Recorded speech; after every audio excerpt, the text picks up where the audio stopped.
Elle a servi son pays avec honneur, mais des armes ont été pointées sur elle dans son allée. Pourquoi? Ils ne lui ont même pas laissé le temps d'ouvrir la bouche au pas un bonjour, pas un, puis-je vous aider? Juste des cris, des armes au poing, des ordres aboyés comme si elle n'était même pas humaine. Tout s'est passé si vite, et pourtant suffisamment lentement pour qu'elle se souvienne de chaque seconde. Le crissement des pneus dans son allée. Le crissement des talkie-walkie. La façon dont les policiers serraient leurs armes non par prudence, mais par une impression plus froide. Daniel Rucker connaissait bien l'intensité. Elle avait effectué 2 missions en Afghanistan, dirigé des unités tactiques sous des tirs réels et s'était entraînée auprès des meilleurs maîtres chiens du pays. Mais rien, ne l'avait préparée à la peur qui naît, non pas d'une zone de guerre, mais du fait d'être une femme noire dans son propre jardin. C'était un dimanche en fin d'après-midi à Modesto, en Californie. Le soleil commençait à peine à disparaître derrière les arbres. Après un long trajet de retour de Sacramento, Daniel avait aidé sa cousine à emménager dans un nouvel appartement. Elle était fatiguée, vêtue d'un legging, de Rangers et d'un sweat à capuche fort braque délavé. Ses 2 compagnons, Rex et Nova, tous 2 malinois belges, se reposaient en silence dans leur cage à l'arrière de son SUV. Dressée, calme et alerte, comme elle le leur avait appris. Elle s'engagea dans son allée, la télécommande du garage accrochée à son pare-soleil. Son modeste ranch de 2 chambres se trouvait dans une rue calme, bordée de haies taillées et de retraités qui saluaient les voitures. Ce n'était pas luxueux, mais elle l'avait acheté elle-même après avoir quitté l'armée. C'était à elle. Elle appuya sur le bouton. Le garage commença à s'élever. C'est alors qu'elle remarqua quelque chose, une femme debout sur le trottoir d'en face, qui l'observait. Son téléphone à la main. Ses lèvres remuaient. Daniel plissa les yeux. Elle ne reconnaissait pas la femme. Mince, la cinquantaine peut-être, coupe au carré blonde, tenue de sport, un tapis de yoga sous le bras, comme si elle sortait tout juste de cours. Au début, Daniel n'y prêta pas beaucoup d'attention. Un nouveau voisin, peut-être. Elle hocha poliment la tête et reporta son attention sur la marche arrière du SUV dans l'allée. Moins de 3 minutes plus tard, elle entendit 4 sirènes. Ce qui s'est passé ensuite ressemblait à quelque chose tiré d'un mauvais épisode de télévision par câble. Des voitures de police ont fait irruption dans son impasse, telle une opération tactique. L'une d'elles lui a coupé l'accès avant même qu'elle puisse couper le contact. Une autre a bloqué la rue derrière elle. Les portières se sont ouvertes brusquement. « Sortez du véhicule » a crié l'un des policiers. Daniel cligna des yeux, perplexe. « Pardon » dit-elle en baissant sa vitre à moitié.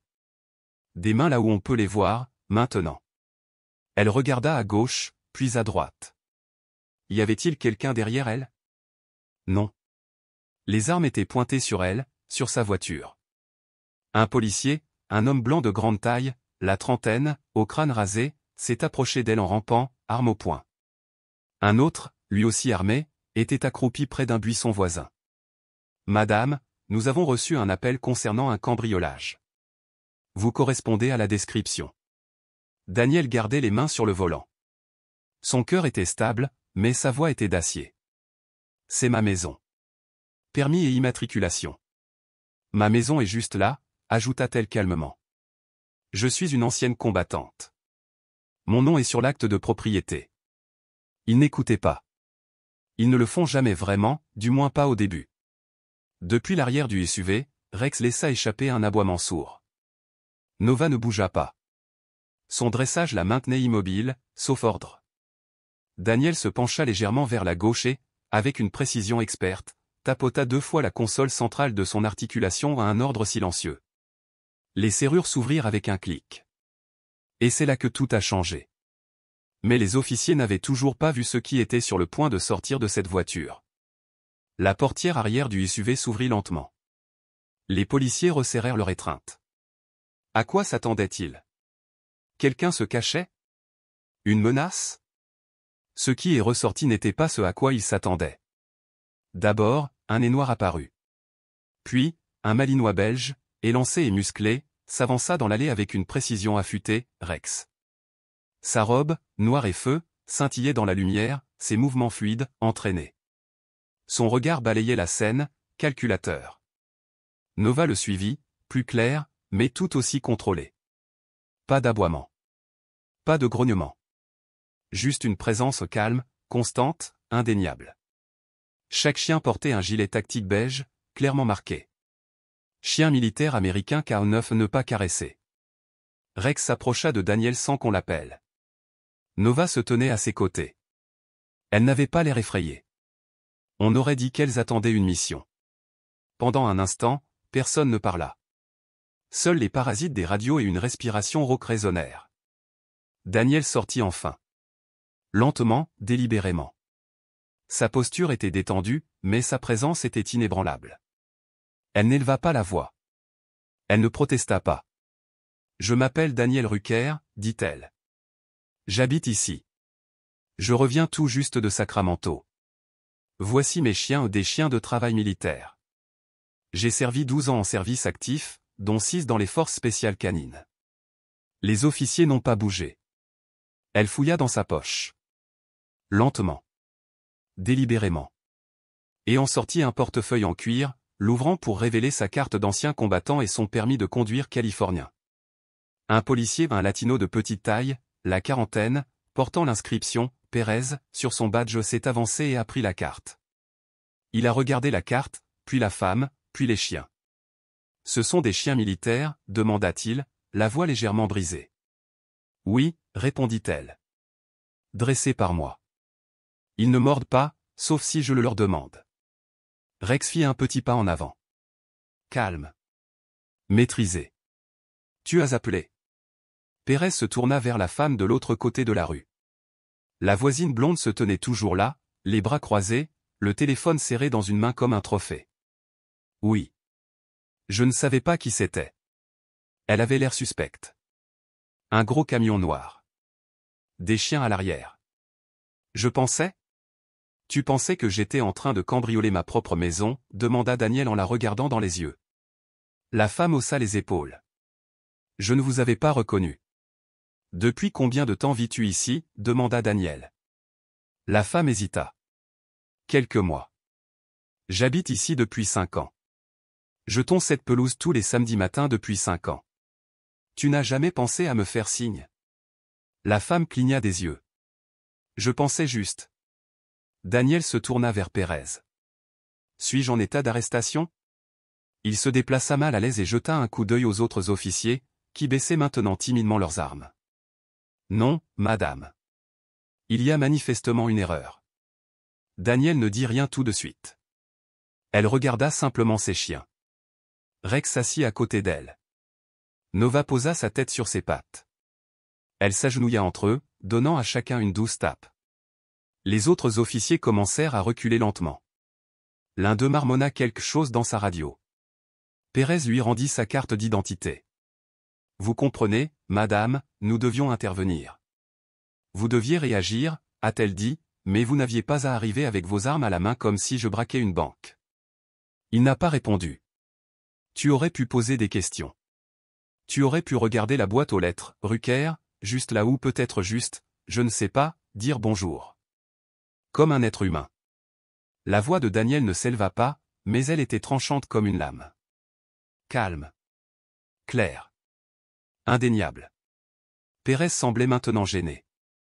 Les autres officiers avaient déjà commencé à se replier vers leur véhicule. Daniel resta immobile. Ses chiens à ses côtés la regardaient.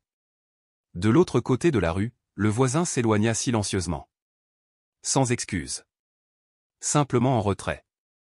Daniel expira non pas de soulagement, mais de libération. Comme une soupape de pression qui lâche prise. Ce qu'elle ne savait pas encore, c'est qu'un des voisins avait filmé toute la scène. La vidéo n'était ni tremblante ni déformée, elle était parfaitement nette. Filmée depuis un porche de l'autre côté de la rue par un homme âgé nommé Franklin Yates, qui n'a pas dit grand-chose, mais a tout vu. Franklin ne sortait pas souvent. Ses genoux étaient abîmés par des décennies de travaux, et sa femme était décédée l'année précédente. Mais il s'asseyait sur cette véranda tous les après-midi, une bouteille de root beer à la main, l'autre toujours à portée de main de son téléphone.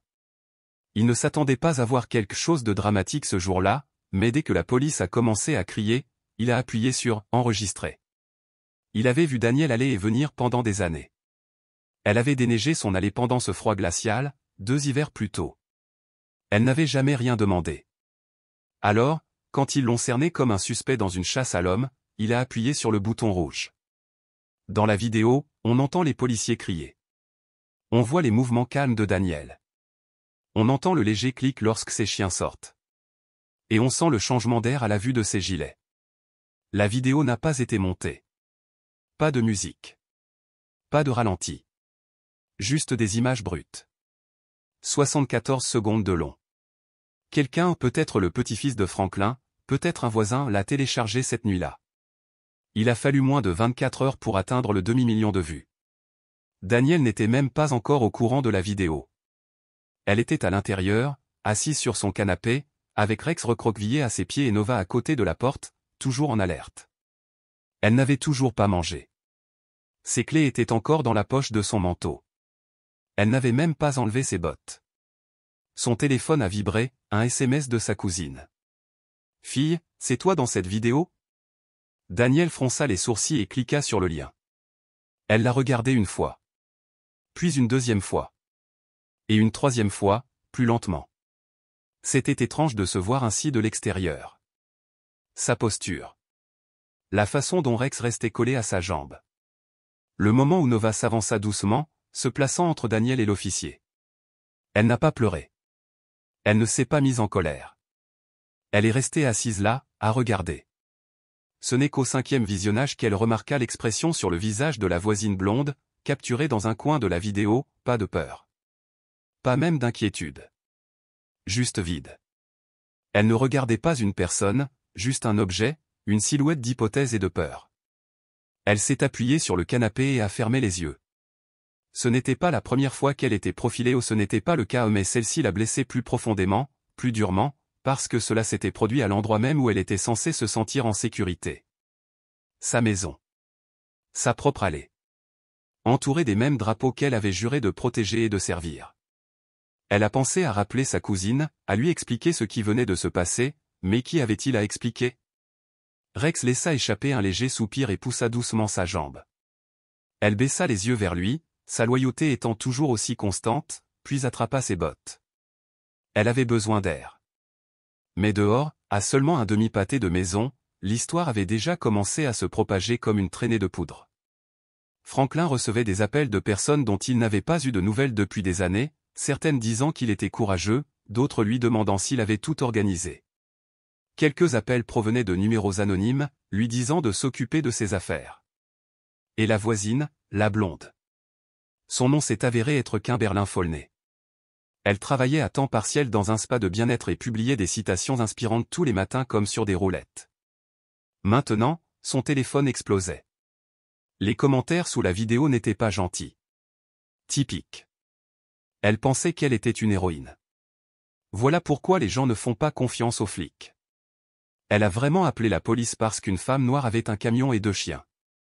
D'autres commentaires étaient pires, plus durs, sans aucun filtre. Quelqu'un a même trouvé sa page Facebook et a commencé à publier des captures d'écran.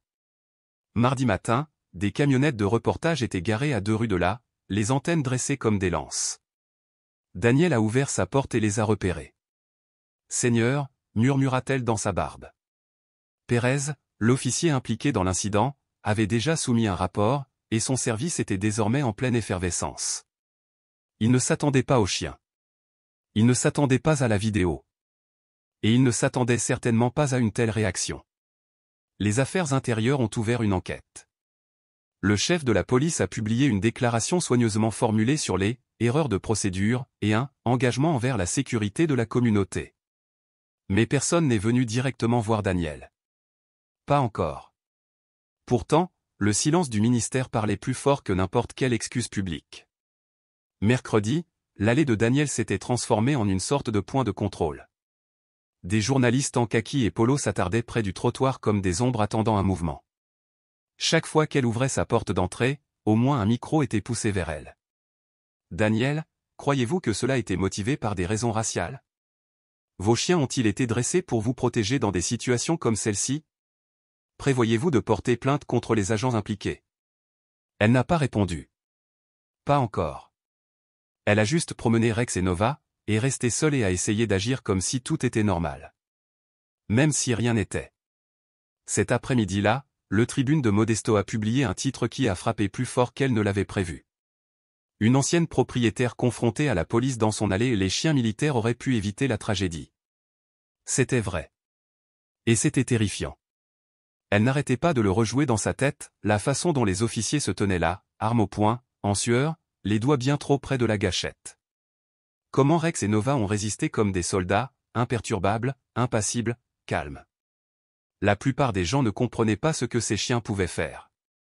Elle les avait formés à désarmer des suspects armés, à détecter des explosifs, à traquer des fugitifs sur 8 miles de terrain désertique. Ils pouvaient sauter par-dessus des murs de 6 pieds et enfoncer leurs mâchoires dans la chair avec une pression de 400 livres. Mais seulement si elle disait un mot. Justin. Mais ils n'en avaient pas besoin ce jour-là. Parce que leur seule présence en disait plus qu'elle ne pourrait jamais le faire. Après que la vidéo soit devenue virale, des messages ont inondé sa boîte de réception des centaines. De vétérans, de maîtres chiens, de parents, d'étrangers qu'elle n'avait jamais rencontrés mais qui se voyaient dans son visage, dans sa posture, dans ce calme qu'elle affichait lorsqu'il lui criait dessus comme si elle était une menace. Et puis un message s'est démarqué. C'était une ancienne marine nommée Tania Levance, maintenant dresseuse de chiens K9 à San Diego. Elle a écrit, à ce moment-là, ton contrôle était incroyable. La plupart des gens auraient paniqué. Ces chiens ne t'ont pas seulement protégé physiquement, ils ont révélé au monde qui tu étais. Tu n'as pas élevé la voix, mais ils t'ont quand même entendu. Daniel l'a lu 3 fois. La vérité était qu'elle avait eu peur. Je ne tremble pas, je ne pleure pas, mais j'ai peur de cette manière profonde et enfouie. Le genre de peur que vous portez en silence parce que la montrer signifie donner la victoire à quelqu'un d'autre. Plus tard dans la soirée, quelqu'un a finalement frappé à sa porte. Ce n'était pas la police. C'était Kimberlyn Faulney. Elle portait une chemise bleue boutonnée, un pantalon et une nervosité semblable à du parfum. Je voulais m'excuser, dit-elle, avant même que Daniel ait eu la chance de parler. Je ne savais pas qui tu étais. Je ne voulais pas que ça aille aussi loin. Daniel ne l'a pas invitée à entrer. Elle se tenait dans l'embrasure de la porte, Rex sur ses talons et Nova observant de l'intérieur, silencieuse, présente, attendant. Tu ne savais pas qui j'étais, demanda Daniel. Mais tu as quand même appelé le 911 et tu as dit que j'étais en train de cambrioler une maison. Kimberlyn hésita. Cela semblait suspect. Qu'est-ce qui vous semble suspect? Daniel pencha légèrement la tête. Le camion? Les chiens? Ou moi? Kimberlyn a échappé le ballon. Je n'ai tout simplement pas reconnu la voiture. J'ai cette voiture depuis que j'ai emménagé. Je ne regarde pas vraiment les voitures. Une longue pause. Je suis désolé, dit à nouveau Kimberlyn, cette fois plus doucement. Daniel hocha la tête une fois. Pas dans l'acceptation, pas dans le pardon, juste dans la reconnaissance. J'espère que tu le diras à tes amis, dit-elle. Je vais? Et j'espère que la prochaine fois, tu feras une pause avant de prendre ton téléphone comme si c'était une arme. Kimberlyn n'a pas répondu. Elle hocha simplement la tête et s'éloigna. Daniel ferma la porte derrière elle. Et pour la première fois depuis des jours, elle s'est assise à sa table à manger et s'est laissée respirer. Pas parce que c'était fini. Mais parce qu'elle était prête. Mais de l'autre côté de la ville, les choses ne faisaient que commencer. Parce que maintenant le maire voulait une réunion. Le lendemain matin, elle a rencontré le maire, non pas parce qu'elle l'avait demandé, mais parce qu'il le devait.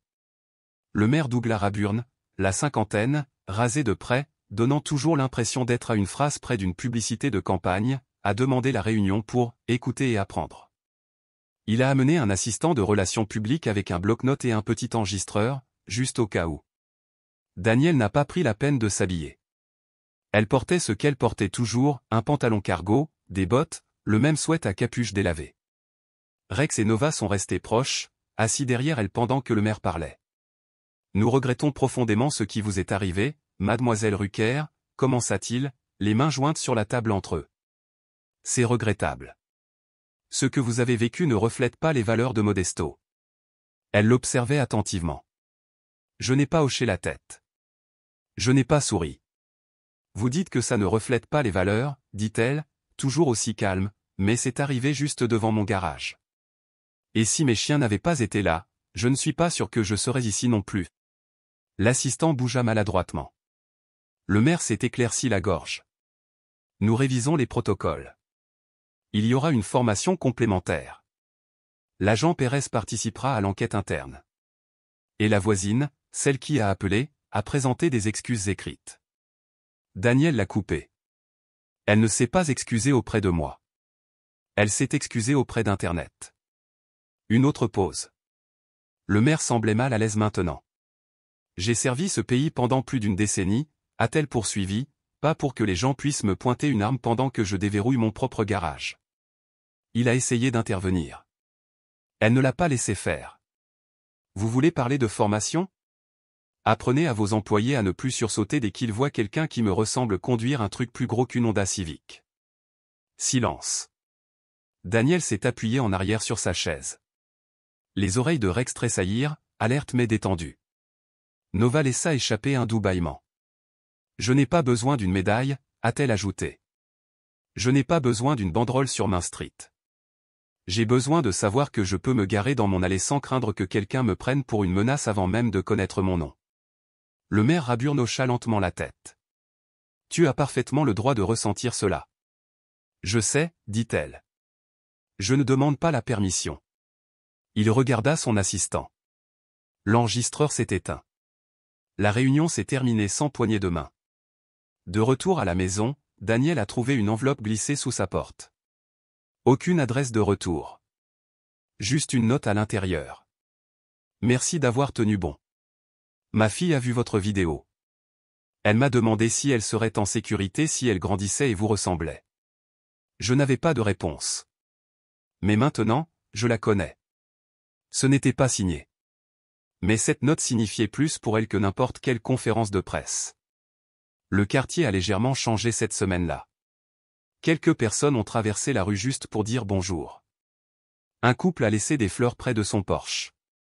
Un petit garçon sur un scooter s'est arrêté et a demandé s'il pouvait dire bonjour au chien de l'armée. Elle l'a laissé faire. Rex le renifla. Nova se contenta de regarder fixement, imperturbable, comme une reine comme toujours. Mais tout ne s'est pas amélioré. 2 officiers impliqués dans l'incident ont été discrètement transférés à leur bureau. Le département n'a pas reconnu sa culpabilité. Mais ils ne l'ont pas combattu non plus. Quant à Kimberlyn Folney, elle a supprimé ses comptes de réseaux sociaux et a commencé à se garer à 2 pâtés de maison au lieu d'utiliser son allée. Personne ne la voyait plus vraiment faire son jogging.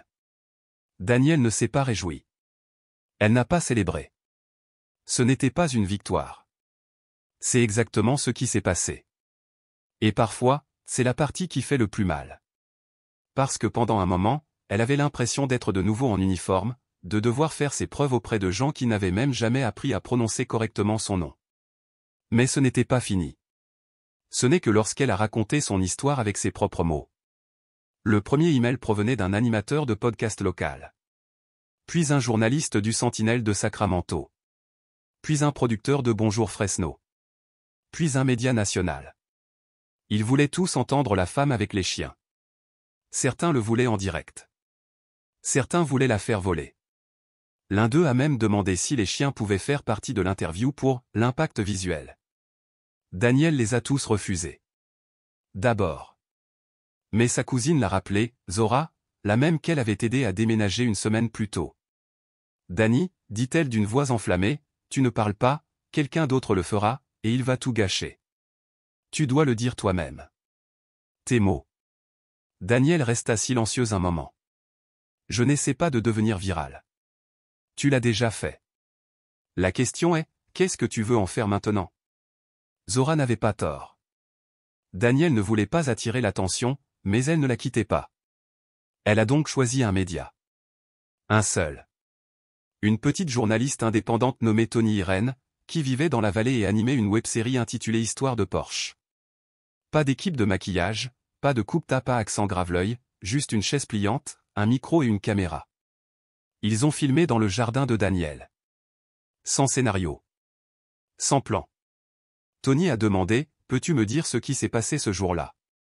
Daniel hocha la tête, prit une profonde inspiration et le raconta. Pas seulement le moment où ils sont arrivés, arme au poing, mais tout ce qui a précédé. Elle a parlé du déploiement à Kandahar, de la perte de 2 soldats dans une bombe artisanale, des nuits passées à apprendre à Rex à identifier l'odeur humaine dans les tempêtes de sable, de la première mission réussie de Nova, de son retour à la maison et de la sensation de pouvoir enfin respirer.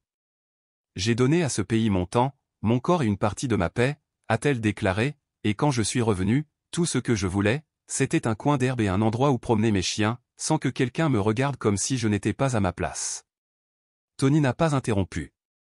Daniel poursuivit. Elle parla du silence qui avait suivi les cris, de la façon dont la voisine n'avait pas bronché en voyant les armes, de la façon dont les policiers n'avaient reculé que lorsqu'ils avaient reconnu les gilets pare-balles, et non son visage. Il fallait que je sois à côté de 2 chiens militaires pour qu'ils croient que je valais la peine d'être écouté. Imaginez. Cette interview a touché plus de monde que la vidéo originale. Parce qu'elle était calme. Réelle.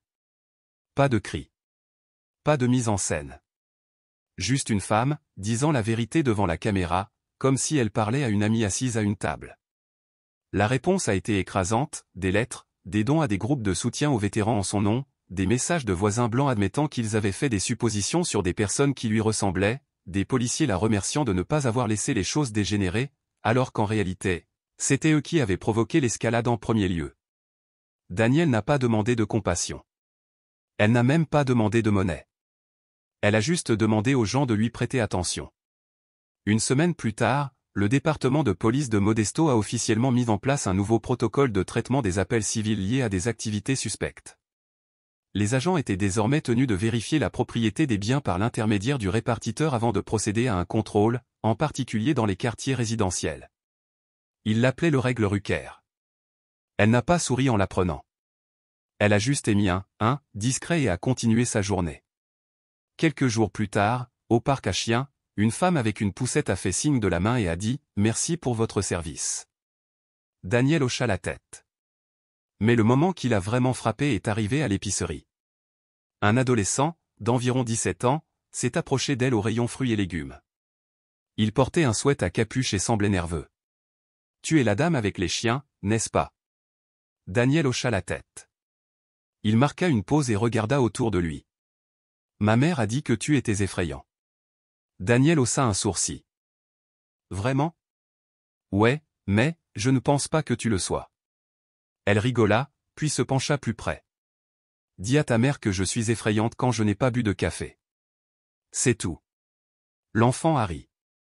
Mais même si elle avait trouvé la paix et l'humour, ce qu'elle désirait vraiment maintenant était quelque chose de plus difficile à demander, la compréhension. Elle n'avait pas prévu de prendre la parole au forum municipal. C'était une intervention programmée par le conseil municipal dans le cadre de sa soi-disant « initiative d'écoute » organisée au centre communautaire John Murray. Chaises pliantes alignées, micro à cordon court et café au goût de carton fondu. Daniel était assise à l'arrière, son sweat à capuche tiré sur ses tresses, Rex allongé à ses pieds, Nova endormie sous sa chaise. Elle n'allait rien dire. Elle était juste venue pour voir. Pour s'assurer qu'il ne déforme pas l'histoire. Mais après que la troisième personne se soit levée et ait utilisé des mots comme « malentendu »,« rupture de communication » et « responsabilité mutuelle », quelque chose dans sa poitrine s'est serré. Alors elle s'est levée. Et quand elle s'est dirigée vers le micro, les gens se sont retournés. Elle ne souriait pas. Elle ne s'éclaircissait pas la gorge. Elle vient juste de commencer. Je m'appelle Daniel Rucker. J'habite Rosewood Drive. Je suis une ancienne combattante. J'ai servi ce pays parce que je croyais en quelque chose de plus grand que moi. Tous les regards étaient braqués sur elle. On entendait une toux 3 rangs plus loin. Le silence était tel dans la salle. La semaine dernière, je suis rentré chez moi après avoir aidé mon cousin à déménager. Je n'avais même pas encore éteint le moteur que des armes étaient pointées sur ma tête. Quelques têtes tombèrent. On me demande sans cesse comment j'ai réussi à rester calme. Je ne l'ai pas fait par choix. Je l'ai fait parce que les gens comme moi n'ont pas le droit à la panique. Si j'avais crié, bougé trop vite ou pris mon téléphone, cette conversation aurait peut-être eu lieu sans moi. Quelqu'un devant a murmuré quelque chose. Elle ne s'est pas arrêtée. Je n'ai pas juré. Je ne me suis pas battu. Je n'ai pas résisté. J'ai juste existé, et cela a suffi à effrayer quelqu'un au point d'appeler les secours. Elle se tourna légèrement, scrutant les visages. Cela devrait vous déranger. Un murmure parcourut la pièce. J'avais 2 chiens militaires hautement entraînés avec moi. Vous savez ce que ça veut dire ? Ça veut dire qu'on me fait confiance pour gérer des situations de vie ou de mort en zone de guerre. Mais apparemment, on ne peut toujours pas me faire confiance dans ma propre rue sans que quelqu'un ne me prenne pour un criminel. Elle marqua une pause, non pas pour faire de l'effet, juste pour respirer. Vous voulez régler ça? Alors arrêtez de faire comme si c'était une erreur d'appel ou un mauvais policier. Il s'agit d'un système qui a donné à une femme l'assurance d'appeler la police parce qu'elle ne reconnaissait pas son visage, et qui a autorisé ses policiers à dégainer parce qu'ils n'ont pas pris 2 secondes pour poser une question. Quelques personnes ont applaudi doucement. Elle regarda vers le fond de la pièce. Je ne suis pas en colère. Pas vraiment. Je suis juste fatigué. Fatigué qu'on me dise que je suis l'exception, alors que je suis juste la dernière en date. Les applaudissements sont devenus plus forts maintenant. Danielle s'est éloignée du micro. Elle n'a pas attendu les applaudissements. Elle n'a pas traîné. Elle est simplement retournée à son siège, ses chiens la suivant sans un bruit. Plus tard dans la soirée, l'extrait de son discours allait être partagé sur toutes les plateformes. Non pas parce qu'il était dramatique, mais parce qu'il était sincère. C'est tout ce que les gens voulaient parfois, pas des réponses, juste de l'honnêteté. Mais avant que quoi que ce soit puisse changer, il fallait d'abord que quelqu'un se sente mal à l'aise. Une semaine après le forum, Danielle était assise seule sur son porche. Pas de caméra. Pas de déclaration. Pas de clic ni de hashtag. Juste une soirée fraîche. Ses bottes se soulevaient. Une tasse de thé dans une main. Et la tête de Nova posée sous l'autre. Elle se sentit enfin apaisée. Non pas parce que tout était réglé, mais parce qu'elle avait dit sa vérité à voix haute et que personne n'avait pu la faire taire. Elle ne voulait pas être connue éternellement comme la femme au chien. Elle ne cherchait pas à incarner un mouvement. Elle voulait seulement retrouver la paix. Et, étrangement, doucement, parler lui en avait redonné un peu. Parfois, c'est tout ce que les gens désirent, être entendus. Non pas parce qu'ils l'ont mérité avec un badge, un titre ou une cicatrice. Simplement parce qu'ils le sont. Rex s'agita à côté d'elle, les oreilles frémissantes tandis qu'une voiture roulait lentement dans la rue. Danielle la regarda, leva la main en un geste doux. Il se rassit aussitôt. Ils avaient été entraînés à agir, mais aussi à attendre. Quelques jours plus tard, elle reçut un message d'un vieil ami qu'elle n'avait pas vu depuis l'entraînement de base. Il écrivit « J'ai vu ce qui s'est passé. Ma fille m'a demandé pourquoi quelqu'un aurait peur d'un soldat. Je ne savais pas quoi dire. Merci de m'avoir aidé à comprendre. » Elle le lut 2 fois. Puis elle sourit. C'était ça, le truc. Parfois, il suffit d'un instant ou une fausse supposition, un ordre crié, un chien silencieux pour tendre un miroir au monde.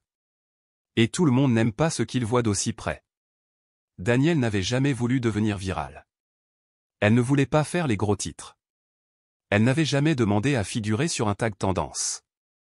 Mais si son histoire incitait ne serait-ce qu'une personne à réfléchir avant de juger, si elle incitait un policier à s'interroger plutôt qu'à supposer, si elle faisait avancer un adolescent un peu plus droit ou peut-être que cela en valait la peine. Elle regarda de l'autre côté de la rue. Les mêmes et soigneusement taillés. La même vieille boîte aux lettres. L'endroit même où elle avait été arrêtée ce dimanche après-midi. Rien n'avait changé. Mais elle, si. Et peut-être seulement que cela suffirait à tout changer autour d'elle, avec le temps. Car en vérité, elle n'avait besoin de la permission de personne pour être à sa place. Elle n'en a jamais eu besoin. Il suffisait que le monde cesse de prétendre qu'elle était le problème dans une place qu'elle avait méritée au centuple. Si vous avez écouté jusqu'ici, retenez ceci. Votre histoire compte. Votre visage, votre voix, votre présence, tout compte. Mais parfois, le monde ne s'en rend compte que lorsqu'on le force à regarder. Alors, si jamais vous vous sentez réduit au silence, ignoré ou incompris, tenez bon. Parlez clairement. Et ne laissez jamais la peur décider de la fin. Et lorsque le monde s'arrêtera enfin pour vous écouter, assurez-vous qu'il vous entende vraiment.